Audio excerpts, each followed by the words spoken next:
Underground Bunker. Friday. Day 8, Danny Masterson trial. Huge day. It was a short day, only 10 a.m. to 3 p.m., but wow. A couple of bombs went off in that courtroom today. I'm not sure there are other reporters I just talked to and had no idea about the second bomb. Whew. Okay, so finished up the cross-examination of Jane Doe 1 this morning, went on redirect. You know, redirect's a lot of fun. Remember I told you yesterday about the back and forth, The defense does its best to kind of, have the defendant or the witness answer to some things that they've only sort of half characterized. That's just the way you do it. And so it's really nice for the other side to come in and say, okay, but is this actually what really happened? Yes. So several things were answered, and that's always fun. And I thought Jane Doe 1 did really well. But then came the first bomb. Now, to set this up, let's look at what Cohen's been doing, the defense attorney for Danny Masterson, Philip Cohen. For 2 days now, he's been asking Jane Doe 1 about the recollections she made in testimony and contrasting it to what she said what she supposedly said in 2004 to the LAPD, to an officer named Schlegel and to a detective named Myers, right?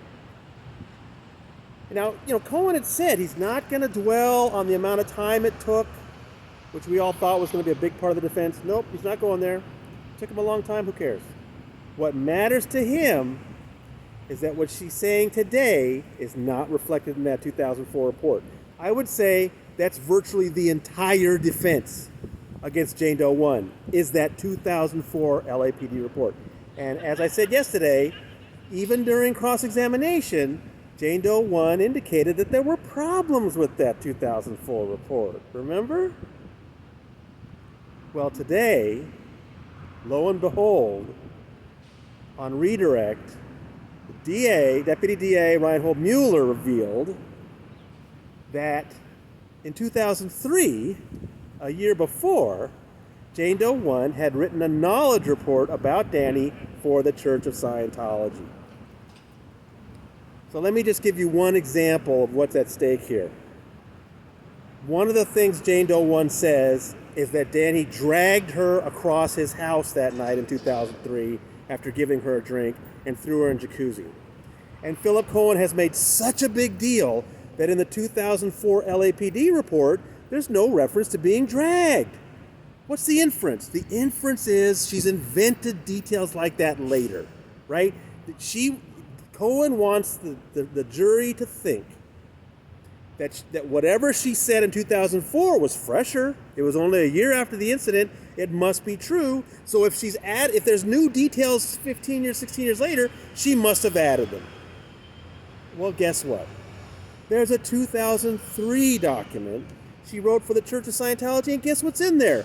Danny Masterson dragging her across the house. Oh!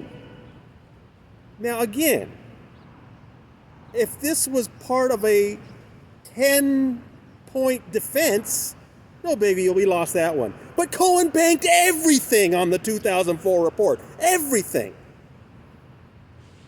Now, the 2003 report has its own problems. Why? Because it was written for Scientology as a knowledge report. And Jane Doe 1 testified that Julian Schwartz, the ethics officer, told her, for example, she couldn't use the word rape in it. Because they don't use that word in Scientology.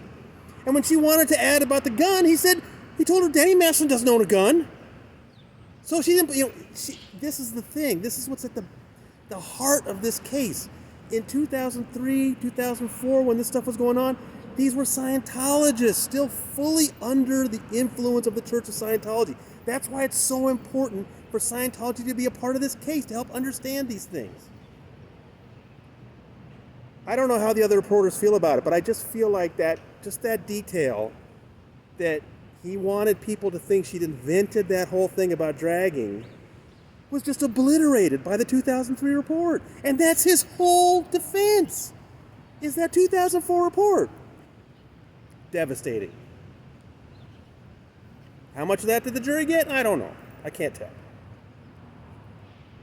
So they did a quick redirect and recross, and then Jane Doe 1 was done. And, you know, I'd say overall, she held her own. I think the key to why she made it difficult on Cohen to score a lot of points is that she didn't make the mistake a lot of people do and try to argue. She didn't volunteer stuff. She just said yes, no, correct, not true. I mean, she did a great job. Did he raise some small inconsistencies over the years? He did. But I think that 2003 report, undercutting the 2004 report, really is tough for the defense.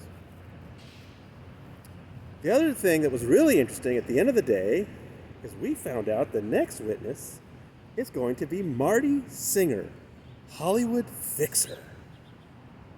We got a little more idea. This was all done outside of the hearing of the jury.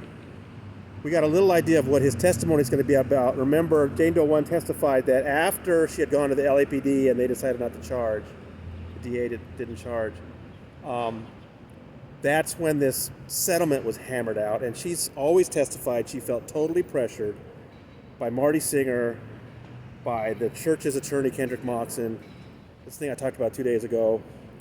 And one of the things she testified to is she made it sound like she was so not involved in this.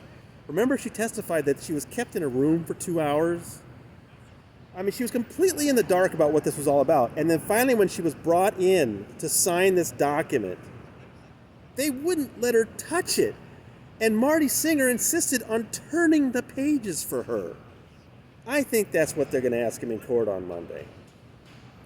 And they had a little discussion. Of course, the defense tried to keep him out. Judge Olmedo said no. And so we'll see what he testifies to that. Oh, I know.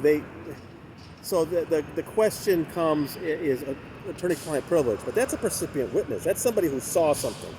Marty Singer would have seen that he had to turn the pages for it. So he's going to be able to testify to that.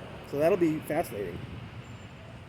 Then they let us know. Again, this is the attorneys talking to the judge. They're not telling us, but we're reporters. We're snooping. And then we found out that the witness after Marty Singer is going to be Sean Fabos. The Fabos Factor. We wrote about this some time ago that Sean Fabos is interesting because he was going to come in as what's called a fresh complaint witness. What that means is that Jane Doe 1 says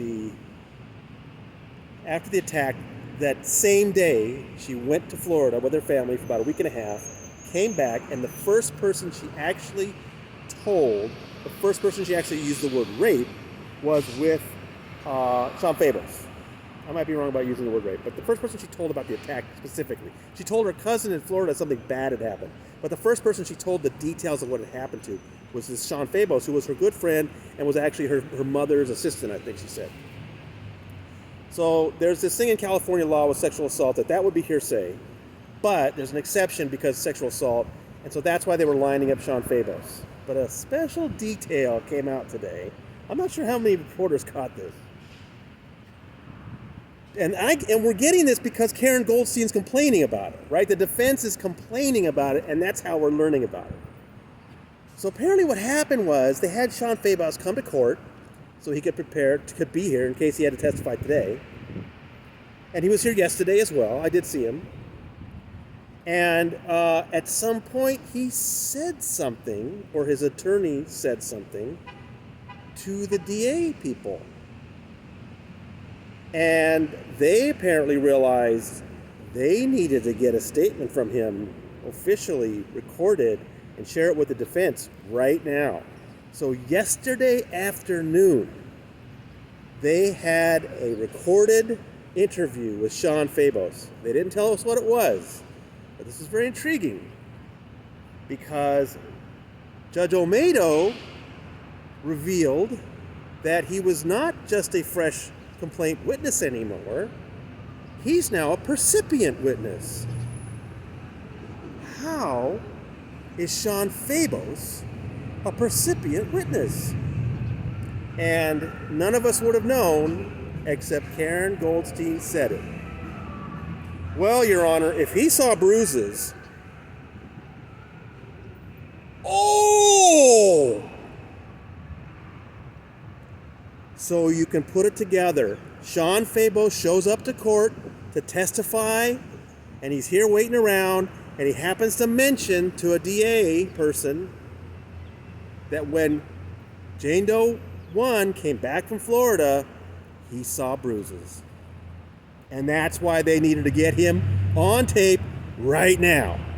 And he is now a percipient witness and not just a fresh complaint witness. So, 2 big bombs on a short day, and we're all done. It's not even 4 o'clock.